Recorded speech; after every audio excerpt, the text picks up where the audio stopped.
Okay, we won. We beat the fucking Packers. I pretty much called it. In my last video, towards the end there, I went over the keys to victory. I said, lean on Rico. They did that. And thank you for doing that. Thank you, Canals. Thank you to whomever made that happen. It was painfully obvious. Most fans saw that. Um, I told you I wasn't that worried about Josh Jacobs. That's just the style of run defense we have. Like we looks like we're going to suffer against people, the shifty running back. So we might have problems against Alvin Kamara and the Saints. If he's even playing, I don't even know. I haven't heard that he's injured or out or anything, but I just haven't been keeping up with all the teams. I told you that I wasn't that worried about their offense. I was more worried about our offense doing anything on their defense. But I felt like if we leaned on Rico, we could make it happen. It's exactly what happened. I was a little bit worried about their offensive scheme, but I think we had a good scheme to combat it. We definitely got a little fortunate with their missed field goal, um, and we got two turnovers, so two mistakes on their part, and we to a certain extent took advantage of it. Thankfully, um, this isn't like some. It's an exciting win mainly because the Packers have been good this year, and they're one of the NFC favorites, and we've sucked. So we did have a three-game winning streak, three steps forward, took one step back against the Bills, but we finally, a lot of fans and pundits are saying, we're starting to find the identity, and that identity revolves around Rico Dowdle right now, and our offensive line and the running game. And you know what? Canales to me, he's making less than well, at least this past game, just making good decisions in my opinion, good calls. Um, and I appreciate that. I don't feel like we've had good offensive calls for on this team for years for the most part. Maybe had a couple good years here and there with some offensive coordinators, but we're building. The foundation's getting bigger, brick by brick, layer by layer. Just keep doing that. But as anyone, I'm just excited, but I'm not overly excited because we when our defense playing like that, I think maybe we should be putting up some more points. But we have young receivers. We still have in my opinion, developing quarterback. He has a lot of fans, some haters. Maybe it's 50-50. I don't know. I doubt it. But he's let's be real here. He could be better. Um, right now, NFC standings. I think we'd be like ninth place in the conference. We're second in the division. Right now we're on the outside looking in. I know playoffs is a long shot, but this is one of those gritty teams that can make it happen. Um, sitting pretty against the Falcons, knock on wood, because we have the tiebreaker and uh, two games ahead of them, at least as far as wins go. But we really got to hope that teams like the top three in the NFC North, or all of them, you know, most of the NFC West, that they start losing some games.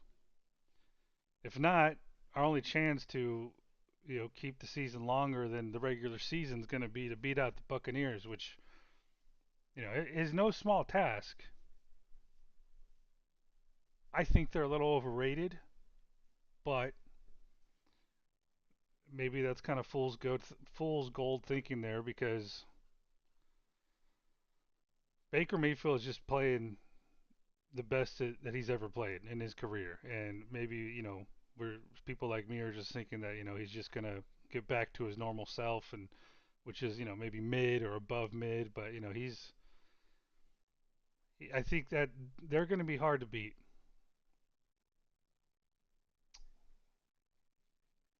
That's putting it lightly, I think. So, but if we play our game against any team, run the ball well, block well, call good plays. Don't get too fancy. Surprise them a little bit. You get a little fancy, just don't get like stupid fancy. Don't be calling a wildcat plays. I don't understand that. Yeah, just make good decisions. Just all the cliche stuff. So what did I want to talk about? Not much I wanted to talk about this game. In particular, nothing really stood out except for one thing. Well, just off the top of my head, and I'll go through each position here, see if anything's kind of changing. But Josh Nyman, I have that as his contract's up, and I wouldn't re-sign him, and I was gonna re-sign Brady Christensen. Maybe you resign both. I don't know. Maybe you can't clear enough cap space. So the question becomes when it's with our offensive line is are these guys playing well because of scheme and coaching or are they just turning the corner and developing? Because I'm almost thinking Nyman's playing better than Moton this year. Moton's missed 2 games, and it just so happens that it was this past game versus the Packers and the game versus the Cowboys. Both games, I think we did really well blocking, run blocking, and I've seen Moton struggle. If anyone disagrees, it's probably because they've seen some plays where he or some games where they think he handled his business. I've just noticed a decline in him this year. I've said it in past videos where he's kind of been bullied around a couple times, which is not like him, not normal. I don't know if it's because he's been hindered by any physical issues, injuries or whatnot, but Um, I did switch it up here. So I don't know. I think so. Here's what we're gonna do. We're gonna color him purple, which is kind of to me is like he's giving us a reason to think here about him playing for us. Sorry, re-signing a contract for next year, in my opinion. Now I did have it that maybe we want to look at the draft, so that's gonna be kind of one of those decisions where, how do I put this? Do you want to spend the money on a guy who knows your system, knows your team, has been in the locker room? It might depend how much money he's asking for. Uh, I don't know. I think we're gonna have some decisions to make there at right tackle. Now, if it's because of coaching and scheme, then just on paper, you'd probably prefer to bring a young guy in, and someone like Josh Nyman may have to be a cap casualty going into next year, or not casualty, just you know what I mean, like just not offer him a contract. Um, if Moton is tying you down and you have a draft pick and you want to start developing, then that Moton's future replacement. So it's just something to consider there. I'm leaning towards. I think it's more coaching and scheme right now because things are going well. I mean, maybe I just don't have a lot of faith in people turning a corner and becoming starters on this team because we haven't really seen it anywhere for years. But it's just I think it's more coaching and scheme where these players like Yash and Jake Curran can come in. Even Chandler Zavala, when he's in there, plays better than what he had been. Of course, he was young. Maybe he developed a little bit. I'm just thinking it's more scheme. That's all. So if you as a GM in our GM mode here, you think you have a good coaching staff, a good team to help develop players, then you might be more inclined to take a younger kid than offer someone like Nyman or maybe even Christensen a contract extension. Maybe Christensen will be out and we sign Nyman and he can kind of be our swing tackle for next year. But and I get it, it's next year, but this is GM mode. This is the kind of stuff that I personally like. Kind of keep an eye out. We have the trade deadline coming up. I wouldn't be too surprised if we don't make a move. Fans get all excited about the possibilities. Their dream sensors turn on and they start thinking. And hey, I like it too, but I also feel like we have to be realistic and know that draft picks are premium, especially when you want to continue building that team and putting down more foundations. Um, and I don't think we're there yet. Uh, so let's say we do make a playoff push. I just don't, dude. We're not there. Like we can't be losing to teams like the Patriots and the Bills when they put up 40 against us, and we're struggling to do anything on defense or offense. We're just, no, man. For us to be there, we would have to be competitive in almost every game. So we can't be losing to teams like the Jaguars or the Cardinals. Um, so that's my current stance on it. I think we've got grit. I think we could punch some people in the face a little bit and get some gritty wins, and we're building that culture. But I wouldn't trade away draft picks for a postseason push necessarily. Just my 2 cents.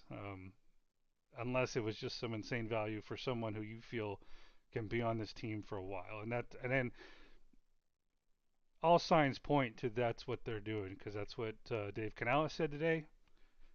Um, I get that he's probably not a part of every single meeting when talking about the player personnel and any movements on the roster, but I think he's probably more involved than he leads on, and that speaks to what I'm thinking here. Is if the value's there, then great. If a team wants to offload someone and that player wants to join our team and be a part of it, then great. But it would have to be for a draft pick where we're winning that trade, not just a kind of a slight desperate move to bring on someone because we need to prepare to face the best. So I just my expectations for the season are still hopeful but tempered and understanding that look, this is all I could have asked for prior to the season, which is being competitive in most games. All right. With that said, let's see if there's any changes here. Anything I want to chat about. Um, I see people talking about wide receiver again, trading for a receiver. I do. I'm not gonna lie. Like I have said multiple times, I feel comfortable there. I still do, but I mean, yeah, dude, it would kind of be nice to be able to for Bryce to be able to have someone that can create some separation a little bit quicker.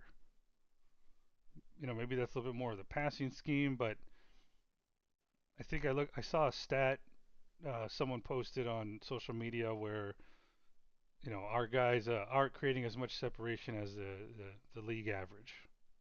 But when you have T Mac, Coker, Leggett, Jimmy Horn Jr., um, and then you have someone like Hunter Renfro, who, in my opinion, I don't know what's going on, but I would be starting him. He's probably only getting being sat because they have Horn Jr. and Bryson, who's willing to play special teams.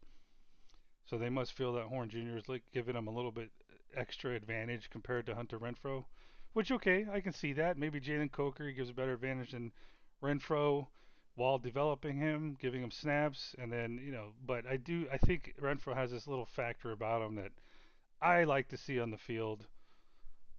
So I'm really personally not that worried. I'm not. I don't think we should be trading for anyone. And if we do, like, how much do we have to give up for someone who's going to be a clear presence to create separation on a continuous basis? I just don't think it's out there. The dream's out there, but I just don't think the players are going to be worth trading for, in my personal opinion, unless they feel like there's some, low key X factor that fits their scheme and it's just going to open things up that they can see, uh, based on their roster, their locker room, their scheme, their passing schemes, just everything that they would know, not just some guy on paper who we all think looks good and has been good. Just my opinion there. Offensive line, I don't think anyone's worth trading for to bring in. I think they're doing it may bite us in the butt, but I think that hopefully we get Cade Mays back. I've been kind of hoping Robert Hunt somehow can be back, but all signs are pointing to him being out the entire season. Brady Christensen is out the entire season. So I think our best case scenario right now with the players that we have is Cade Mays coming back and Austin Corbett playing right guard. If or Zavala. If it were me, I would play. I don't. I agree. Cade Mays should start over Corbett, but I think Corbett should start over Zavala at right guard. Personally, he could change my mind by looking like crap if he doesn't have a good game. But yeah, I think we're running a little thin there. But I don't think anyone should be traded for personally. Um, I don't know. I just got a good feeling about this coaching staff and how they're developing and their scheme right now for the offensive line.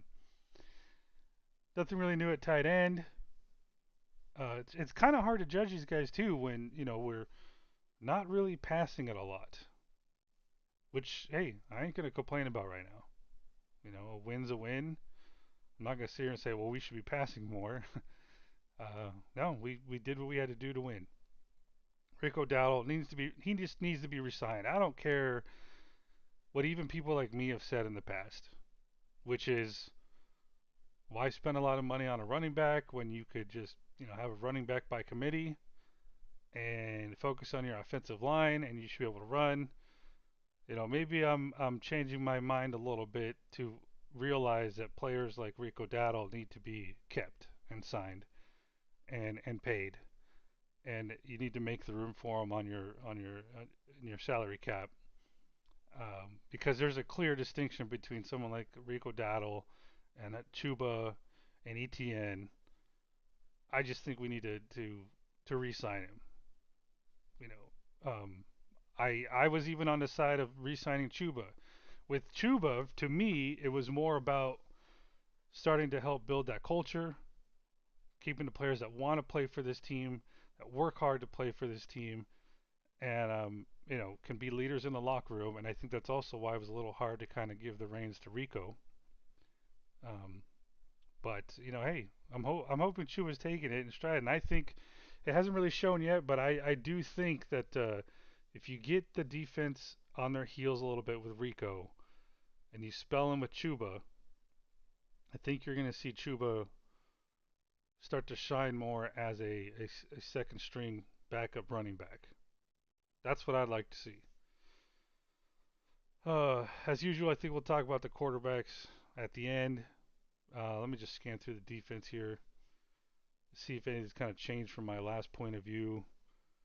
Just a reminder here: those that are in blue are under contract.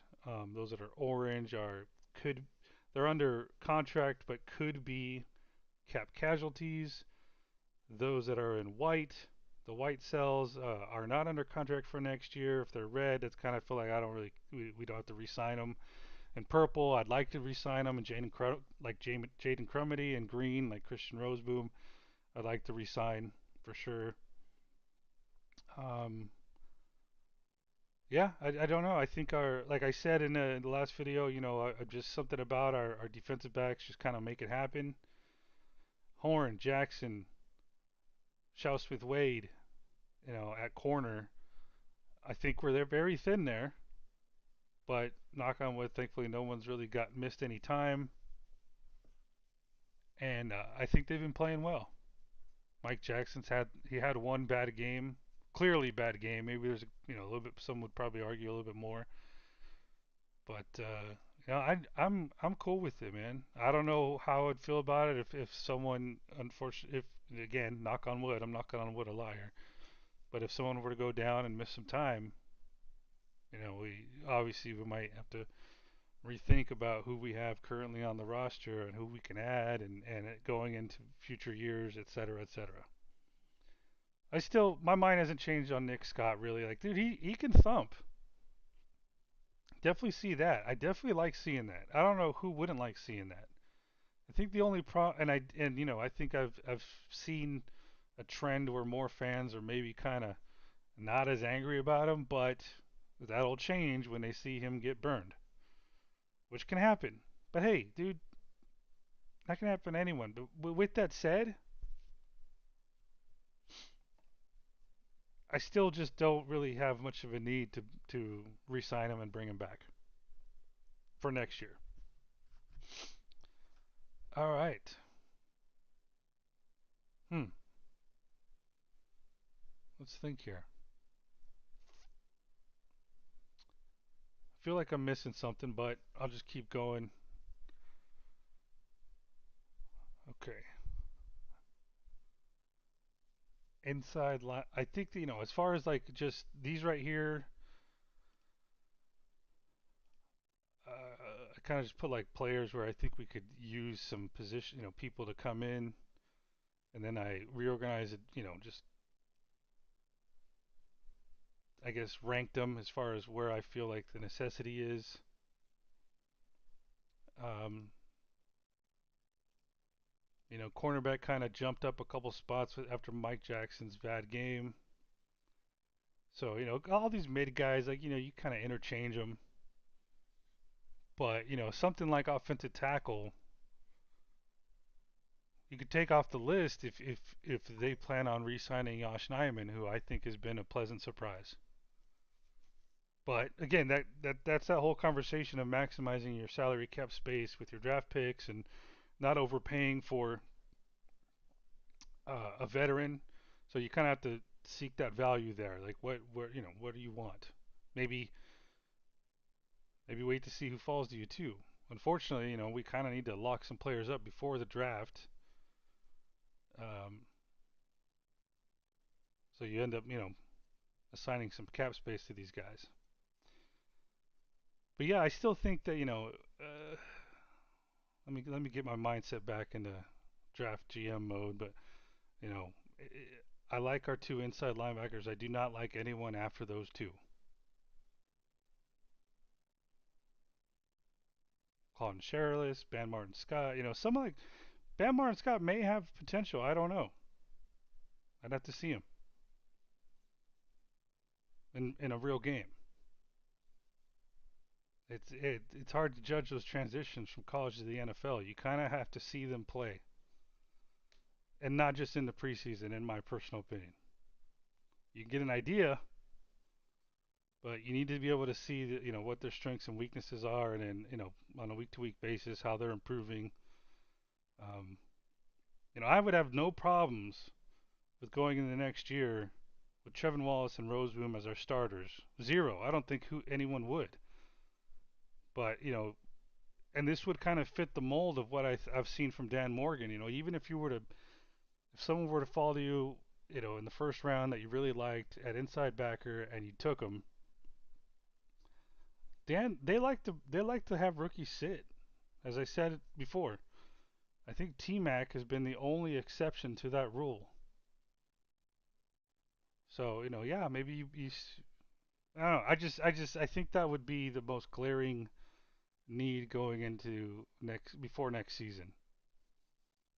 Um, then you got offensive tackle, who maybe get a guy who could play guard as well.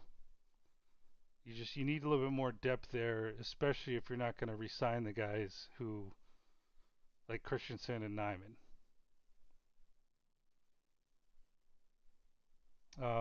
Edge, you need an edge guy, dude. I think it was last video where I was talking about my how I understand this scheme to where I don't think they value the flashy pass rushers. I truly do think they value keeping the quarterback in the pocket and just doing all we can to collapse the pocket. Don't give the quarterback, any room to kind of maneuver, or how should I put it? Or, not necessarily maneuver in the pocket, but break out of the pocket is more what I'm looking for. Keep him in there, have our guys cover, just put pressure on the quarterback. The only thing we're missing is just that final piece of just collapsing the pocket quicker. That's the piece that we're kind of missing. So I like flashy guys. You can bring them in on clear pass rush downs, but the value is guys who can do both.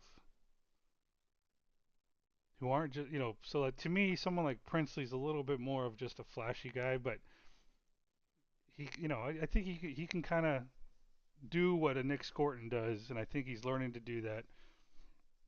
But we just don't want guys like Brian Burns who are just going to go around and create such this huge hole for the quarterback to just step to the left or right and just have all the time in the world. So I think they might be. I don't know. If I had to guess, if they were to make an improvement there, either before this trade deadline or going into next year, or as the goal that I think the goal is there to get a guy who's kind of like more of like a power rusher type. Isn't going to get all fancy with the spins and moves and trying to beat him on the outside. Um, Because yeah, dude, I think you get beat more times than not by doing that. Personally, you have to have someone really special.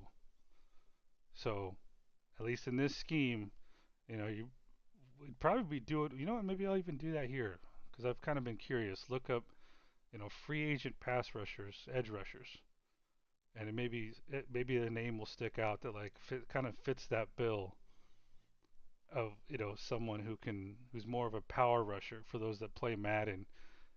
More of a power rusher as opposed to a speed rusher. Cornerback to me is just kind of depth, but they must know something I don't as far as with players like Corey Thornton and Evans. Uh, maybe they wouldn't feel as such if should we be out any of our top three guys. But there's that nervous factor there. Maybe they're doing their part. We just don't really know. I don't. People like we don't really know much about them because their names aren't being called and we're not seeing them get beat. So it's just for some reason that it just seems like we're. I guess maybe we are pretty thin, but it's knock on wood. It's not doing so bad right now. Yeah, and then I think that's it, man. It's just aside from quarterback, and I'm not trying to be a hater. It's just to me, I just feel like that's our one weakness on offense. I just don't. I just don't have a lot of like great things to be happy about or excited about. Um, Other than being a game manager, and he does have, I think what he tied ever since he came into the league. He's now tied for the lead in fourth quarter or game winning drives. Good, that's great. But like I think I would think that the expectation should be a little bit more of being in a position where you don't need to do that. Now I can't tell you if is the issue the receiver separation. So would that change if you had someone who isn't out there and we're not going to be able to get? I think best case scenario would be a guy who's older in years and is not going to be on a team's roster next year, and they want to get something in return, and he can come in for a very, this year, maybe next year, just to give that kind of separation factor. But who? If there's a guy there, who is that? And would he really be creating separation? So I think someone like that is fucking Hunter Renfro, who we have. But that's just me. Who could be better at it? Maybe he's not playing at his abilities right now. But I'm just saying, dude. I don't. Okay, take the interception he threw as an example. I think the wind got a hold of that one. So bad luck. I'm not gonna. But I can judge the decision. You had Coker wide freaking open. I think you why not just dump it off to Coker, man? Why not? I think the answer is you saw that, you thought it would work, you made the decision, and but I'm personally able to believe if you have like does Baker Mayfield make that decision right now? I don't think he does. So those are the kind of things that I think we could improve on. So yeah, it's gonna be interesting, man. It's gonna be really freaking interesting. And I know that we're in the middle of a fucking season here, possibly even a playoff push, and I'm over here talking about the draft. It's just exciting to me. I like it. That's I wish I could be a GM in real life. So, but yeah, it's good. It's this quarterback class is gonna be very, very interesting. 'Cause yeah, we could do that. Who was I gonna look up? First off, let me look this up. Let's go NFL free agents.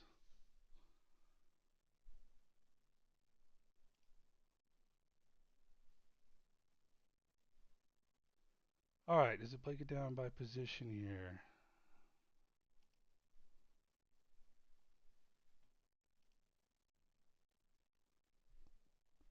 Okay, I don't think anyone's really gonna. Wait a second. No, I want free agents right now.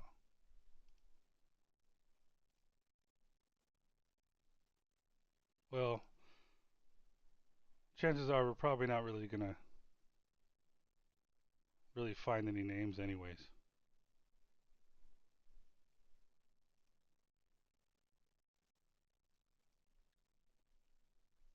So, yeah, there's probably not anyone, anyways.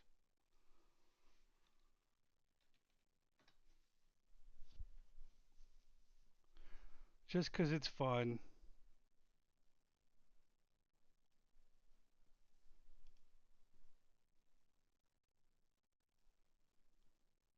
All right, so right now we would be picking 16 according to PFF.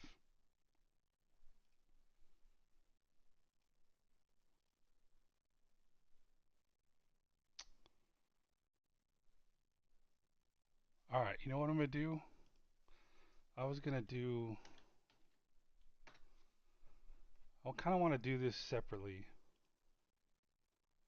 I can kind of like. I want to start getting into potentially like watching like quarterback game film,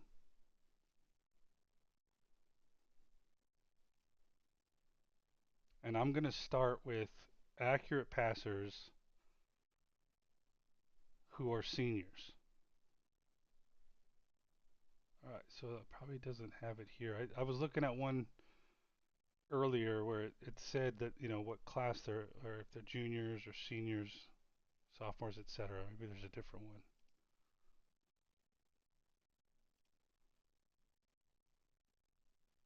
There we go. Oops, where's what the hell?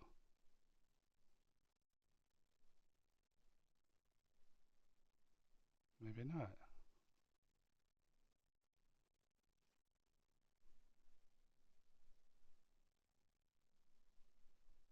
Here we go. Completion percentage.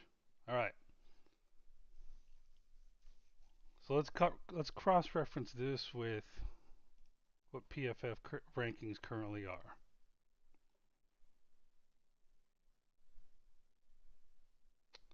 So you have Fernando Mendoza, Dante Moore, Ty Simpson, Lenora Sellers. Okay, so and people, there are some pundits. I can't remember the guy's name. Damn it! I just watched this video yesterday. He's a known guy. I don't know. I can't remember his name, but he's thinking like these four are like your top.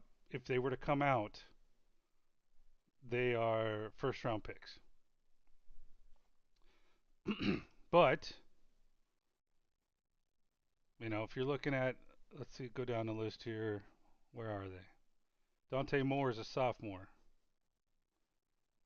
Um, God damn it.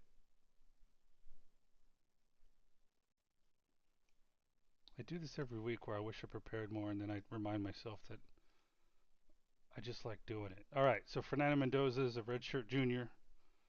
I think he's coming out. All right, he's coming out. You could pretty much just book it. Short of like an injury, knock on wood, he's coming out. He's going to be a quarterback. So I'm just going to say that. Dante Moore is a sophomore. Ty Simpson is a redshirt junior. I don't think he's coming out.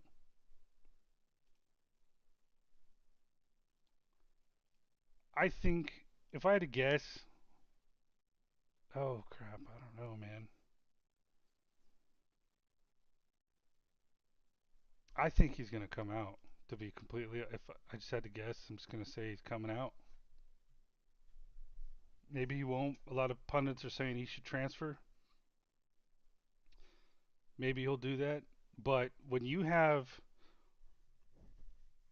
a really weak quarterback class, and let's just assume you're talking about 4 or 5 guys right now. These are the guys, but you could put anyone in there. Let's whoever the top 4 or 5 are, and you're talking about a sophomore, a guy who's injured, and from all signs pointing that wants to be part of Alabama again. They have NIL deals.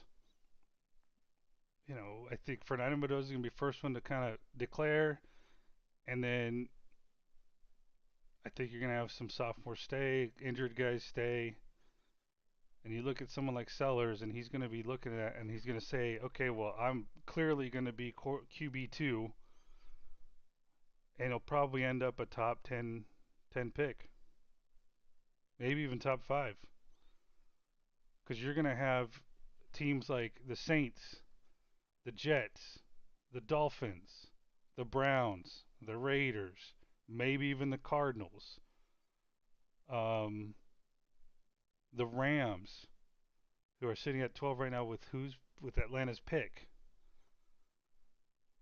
You know, one, two, three, four, five, six, seven fucking play teams that need quarterbacks. I mean, PFF even has it. QB two. Oh, they don't have it for there. Okay, I think they would be. So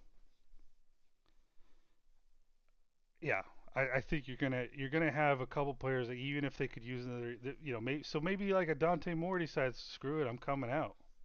If he's got agents and whatever advisory boards or whatever they use telling them they might be wanting to take advantage of a weak quarterback class. So what my goal what I want to do,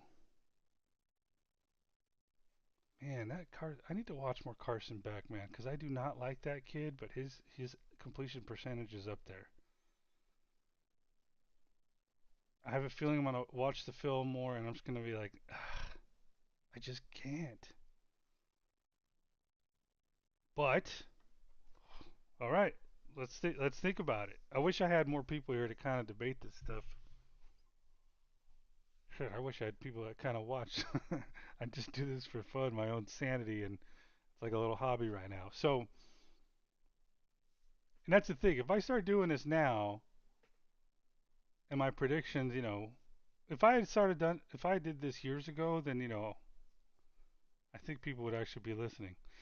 So, just on paper, Carson Beck, on paper, could he fit someone that the Panthers could be looking for? In the sense that you just want to bring in a backup, young kid as backup. You don't want to pay an arm and a leg for a veteran who's most likely wanting to start. And if he's not wanting to start, he's not going to be worth a damn. And if he's wanting to start, that's going to create unnecessary, potentially tension or drama or anything. I know as fans, some of us want, yeah, like me, I want to challenge Bryce.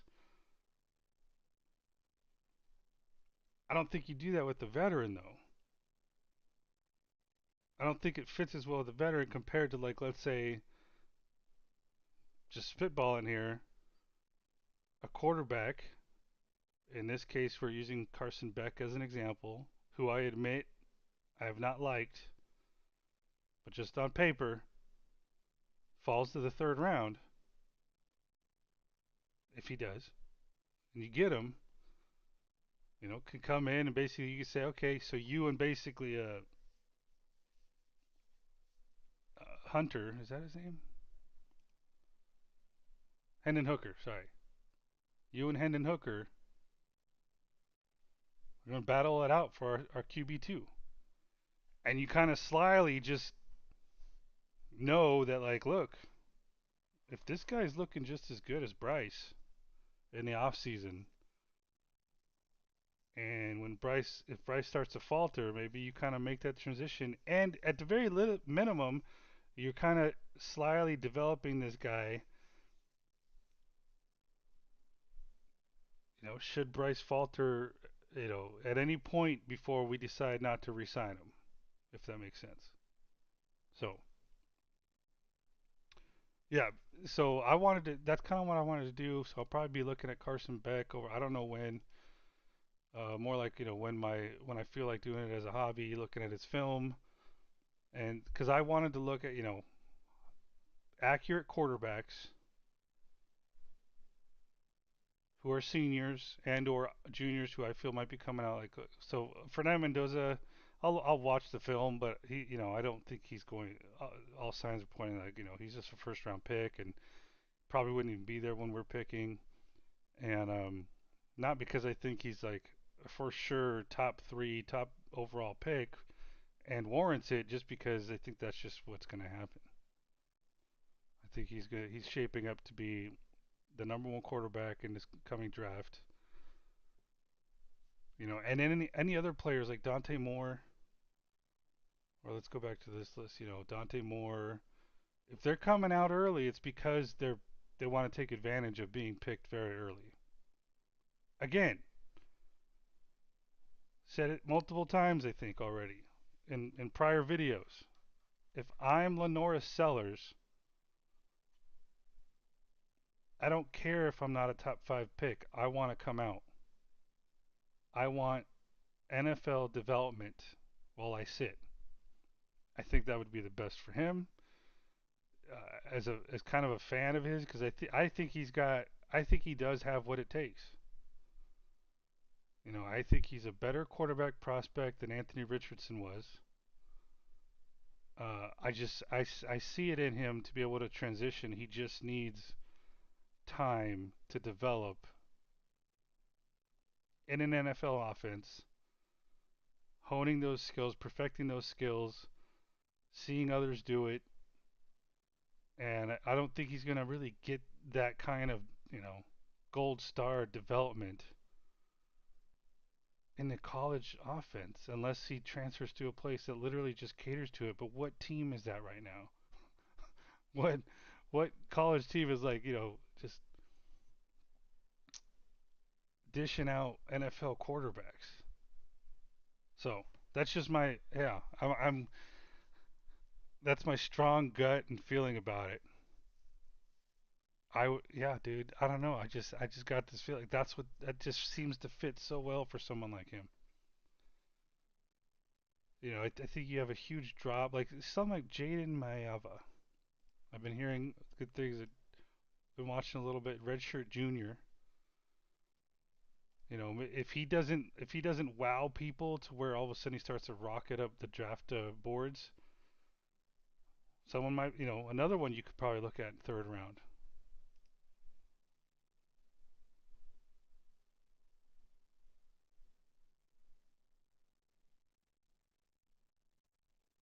65% completion percentage. I might need to. I've been high on Miller Moss. I might need to look at that again. Make sure I'm still convicted based on his performance this year. So I don't know, man. I just get excited about quarterbacks. I like the draft. I want to see if I can find someone that me personally would be have conviction on. And I hate that word now because Federer, is that his name? Scott Federer. He used to use it, but my conviction is going to be different than his. Um, it's going to mean a lot less, but at least I feel good about it.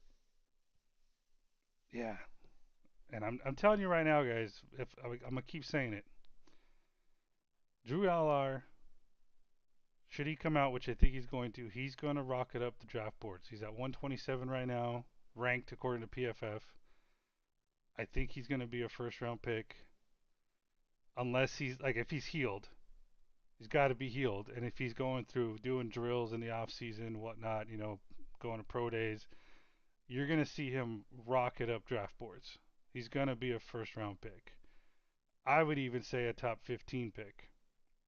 Just assuming that, he has no health issues. He's cleared and, just couldn't finish the season type of thing. He's going to be up there, and I'm thinking that you're probably going to be looking at a team like the Rams, who are going to need a quarterback in the future and have two first round picks and could have him sit a while to help heal any potential physical issues he may have.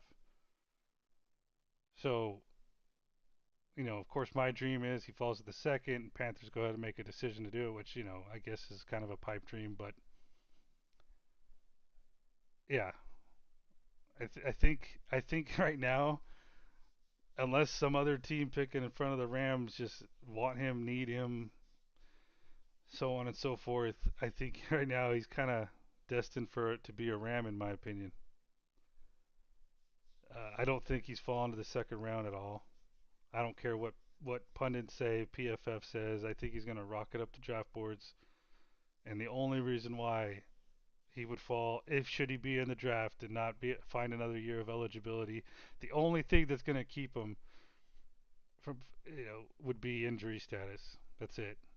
And even then, dude, I would think the Rams would use their second first round pick on him. So yeah, that's how I'm high on him. I just think he's going to transition so well. But I want to find someone, man, someone who I feel as common sense starts to settle in for this old Panthers fan of who could we get, who could we kind of hone in on for a third or fourth round pick to come in and challenge Hendon Hooker to be the backup and could always be there should at any point in time we decide, yeah, dude, we have a better chance of someone else starting at quarterback for us. Because I have a small feel that someone like Hendon Hooker could ultimately play better than Bryce. I do have conviction on that. Not 100% because, I'd have to see Hendon play. I'd have to see him in this offense. Um, and Bryce could always turn the corner again. If Bryce turns into what he was at the end of last year, then dude, yeah, no, I mean, he's the better option. It's just that he's not always that guy. He's more often just mid. Not saying we can't use that. Just saying, man. He's not. He's just. I just don't. I don't see him as like a elite or great. I think right now he's could be good. He's mid to good. Some games good. Flashes of great. Should he were yeah, that I could go on and try to explain myself. But in my head, I think I'm making sense. All right, so yeah, I want to look at these guys. So someone like Haynes King, eh, from what I've heard, read, and seen, he's not probably someone. But I need to watch the film. But he's probably not someone I could see transitioning well. Yeah, I want to look at these guys. I want to see if I could find someone that I'm like, I don't know. Let's just pick a name here. Jalen Kitna. You know what I mean? Like if I could find that diamond in the rough and actually start documenting it and be able to pull receipts later, who knows? Maybe in 20 years, I might be able to make something out of myself. Joe Fagnano. Dude, no, I can't. I can't with that name.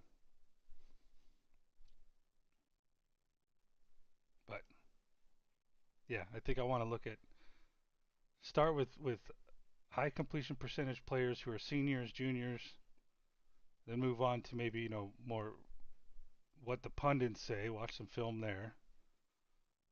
Most of these guys are gonna suck though. I mean, heck, I'd even be able to look at someone like Cade Klubnik. But you know what? I have. He sucks. Why? I just ugh. See, that's what I don't like about watching films. Forcing myself to watch someone that I already kind of seen and I know sucks, but I'm almost like trying to find reasons to like the guy. I'll watch this film at the end if I even watch it. And I should be saying the same about Carson Beck, but goddamn, bro, 72.5% completion percentage. That's probably just more scheme, to be honest with you, man. You're probably just looking at like short passes, so little screens here and there. Yeah. All right. We talked about standings. What do we got here? Let's look at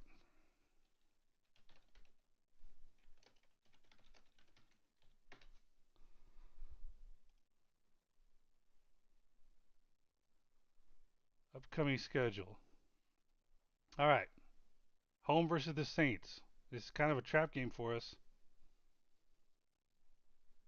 In Atlanta against the Falcons again. That's dude, division games, they're always going to be tough. Then you got the Niners, the Rams, just, Saints again, Bucks, Seahawks. Okay. Just gut right now. I'm saying, well, let's do this for fun. All right. Let's say in favor of losing these two games, I'm going to say we win this one. So win-win. It's two wins. I say we win that one. 3. Lose. Win, lose, win, lose. So that's 5.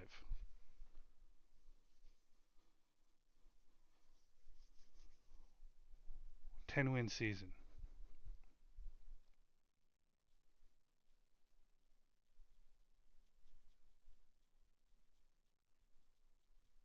So basically, that would mean.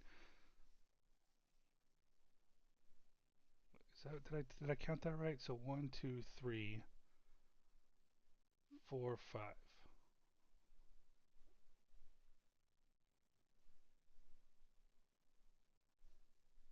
So we'd be what? Oh, okay, yeah. Is that math? Is that mathing? Oh yeah, it is. Okay, so 3 game, 2, 4, 6, 8. Yeah, I was thinking 10. I don't know. Okay, that's my fault. It's getting late. I'm tired. It's not that late. My brain's just shutting off. Can we go 5-3 the rest of the season?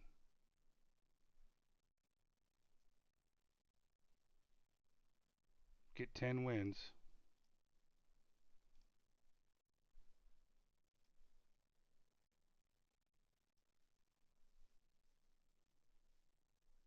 10-7. Yeah, we can. We totally can. I don't think it's out of the realm, but we can't be have a letdown against teams like the Saints. I just yeah, dude. I'm not that. The Seahawks don't scare me. I don't care what fuck Yeah, he's do. I don't care what Darnold did yesterday, last night. I don't care. I just don't. I don't know, dude. I think we match up well against them. I'll say that. Same with the Niners. I do like who? Okay, who's who's gonna check us, boo? Who's gonna check us? I'm not being overconfident. Okay, here's who can check us. Their play caller, their scheme.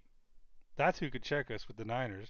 Rams, yeah, I don't see that as a win, man. I think that's a just based on what I've seen, dude, I think okay. See, this is why I don't think we're ready because I don't. I want to be able to look at a team like the Rams or the Bills and be able to say, yeah, dude, we got a chance. Right now, I just don't. I don't think we could beat a team like the Rams or Buccaneers. That's when we're gonna be ready. When I could sit here and look at a schedule like this and say, yeah, dude, every game's winnable. There's at least 2 to 3 teams here that nah, we're gonna struggle, and we're probably not gonna come out on top. That's just the NFL. That's just where we're at. Um, I'm hoping for the best, but nah, we need to see more from our quarterback, unfortunately. And I'm not saying it's all him. I'm just saying I just don't think anyone else can really do much more than they've been doing. Um, yeah, offensive line is blocking. Rico's gonna run. Defense has been overachieving. So the only way we can get better, aside, if we're not going to say we need a more better performance from a quarterback and be able to actually have a passing game, like we would have to like really shut teams down with our defense. We're talking, that's basic. We're talking like Ravens, whatever year that was, defense. Let's be real. I mean, am I wrong? So hopefully we can keep doing what we're doing with Rico. I just, dude, like, I understand it. I'm excited for it. I'm happy for it. Like, I'm gonna keep running along in that on this journey, but we're just not there yet. So anyway, Saints keys to victory.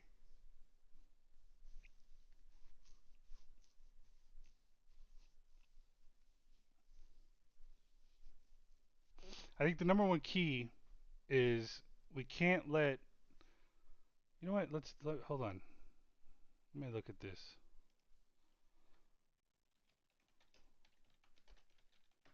Their depth chart.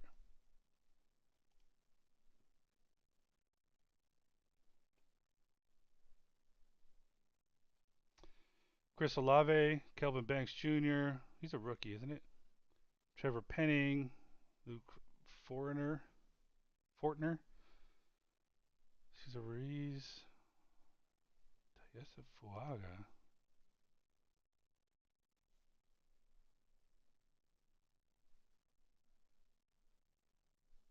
Huh. Okay. I thought Tayessa Fuaga. I don't know who he is. I was wondering if he was a rookie. Sounded vaguely familiar. Juwan Johnson, Brandon Cooks, Rashid Shaheed. And you might have someone. They might have ended up trading someone.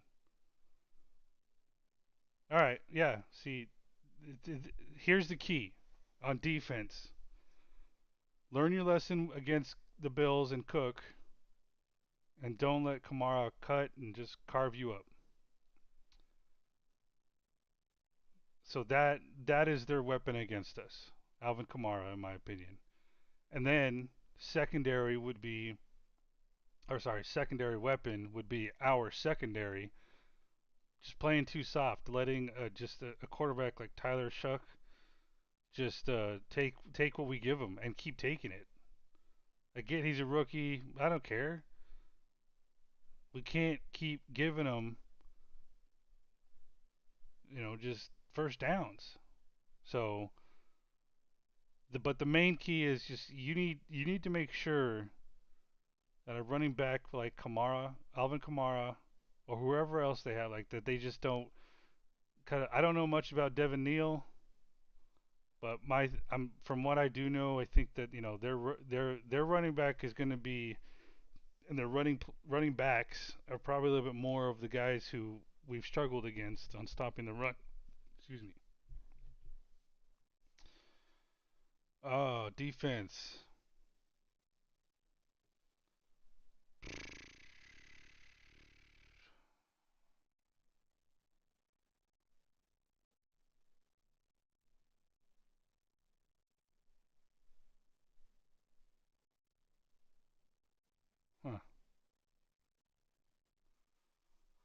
I think it's not gonna be too anything too exciting, man. I think keys to our offense is just what we've been doing,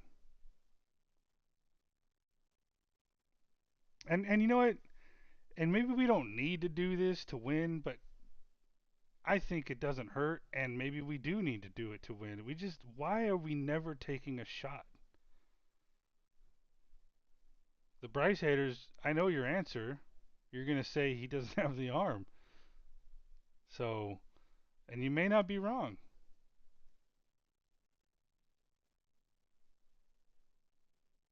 I just don't. And we have, and this season and years past, last year, his accuracy isn't there. When was the last time you saw any of our quarterbacks take a shot like Love did against us back to back?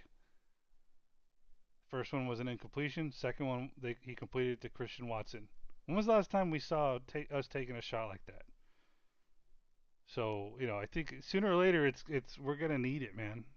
And I don't know the official reason and the non PC version that a coach would give us. Basically, I don't know the non bullshit answer other than what my gut tells me is that our quarterback just doesn't have that ability, nor do we really trust it, nor are they comfortable doing it. Whoever they is, whether it's all of them, all the above, quarterback, coaching staff, everyone. So this defense doesn't really scare me that much. Of course, they could probably surprise me a little bit. Like maybe their defensive line, maybe their linebackers just surprise me. But the record, they're not that good. There's a reason why nothing's really standing out, nor have they really looked that good this year. So I think what could get their key to beating us is going to revolve around the quarterback taking what he can from us that we give him, and the running backs having a day. So I think we need to. That's our main focus right here, in my opinion. Quarterback, running back. Our corners can do what they can against their receivers, whoever's left after the trade deadline. But I have full confidence that what their scheme is going to be is to take what we give them as far as the passing scheme. And so yeah, that's why the priority is to stop the run game and you know, yeah, make it third and long, and that way we don't have to give them as much. It's a lot easier to give them 5 yards as opposed to 8. At least if I'm wording that right. Yeah, meaning we don't want third and 4 and 5. We want third and 8s, third and 7s. So that's going to be our downfall right there. If we just play soft and just let them pick us apart, and if we don't adjust, that's gonna hurt us. Because on offense, I'm not confident we're gonna have an insane passing game, but I feel like with gritty teams like we have, you run the ball, you keep running it, you call play action plays, and you do what you can to just matriculate the ball down the field and put points on the board and stop them on defense. So that's the keys. That's the hope, and it would sure be nice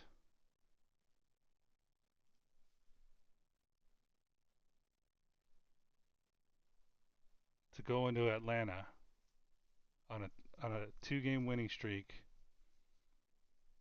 and have this team fired up, realizing that look, destiny's in their hands for the most part. So, all right, I think that kind of covers it, man. That's all I wanted to get out. One last look.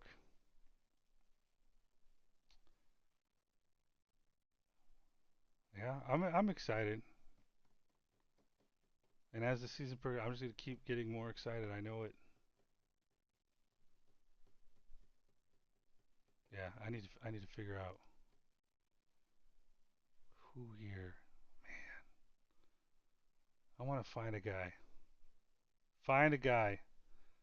that I can start crying for to come in next year, fight for that backup role, and maybe, maybe show how the offense can be run if our current isn't gonna do it. Anyway, hey, maybe our current can show us how it's done too. That was the one cool thing I always wanted about Bryce was I thought, what if we had like a new age Doug Flutie? Maybe not as quick, maybe not as fast. He does have a little bit of Doug Flutie in him sometimes. That that's cool too, man. I'm excited just at the thought of that too. With that said, even if we did, we still need a backup. I think we need to cut get rid of the training wheels, get rid of Dalton, and be able to bring someone in who, should we need him, can win games. And who knows, maybe even show the league what he can do. And we could put him in a position to do it. And that would mean maybe draft capital for the future. I mean, shoot, call me freaking crazy. Anyway, all right. Have a good one. Keep pounding. Looking forward to the Saints game. If anyone's watching, just remember what I said. Keys to the game. You know what? I'll say it one last time so I can find it later in case I want to clip it. Keys to the game. Number one, make sure their running backs don't carve us up. Number two, don't give them too much. Don't give their passing game too much. Three, or 2A, 2B, of course, lean on Rico. I didn't even mention that earlier because I feel like that's what we're going to do. Um, don't turn it over. And yeah, that's another. Yeah, don't. Shoot, I need to make this fancy. How do I do this so I can clip it later if I want to? Keys to the game versus the Saints. Stop their running game. Don't play soft. Shoot, I messed that up. Stop the running game. Don't play too soft a coverage and give their quarterbacks everything they want to take from us. They can dunk down the field. We need to tighten up a little bit more. And on offense, lean on Rico, of course. Don't turn the ball over. Matriculate the ball down the field. And you know, it wouldn't hurt to take a shot. Just scare them a little bit. Maybe scare us a little bit.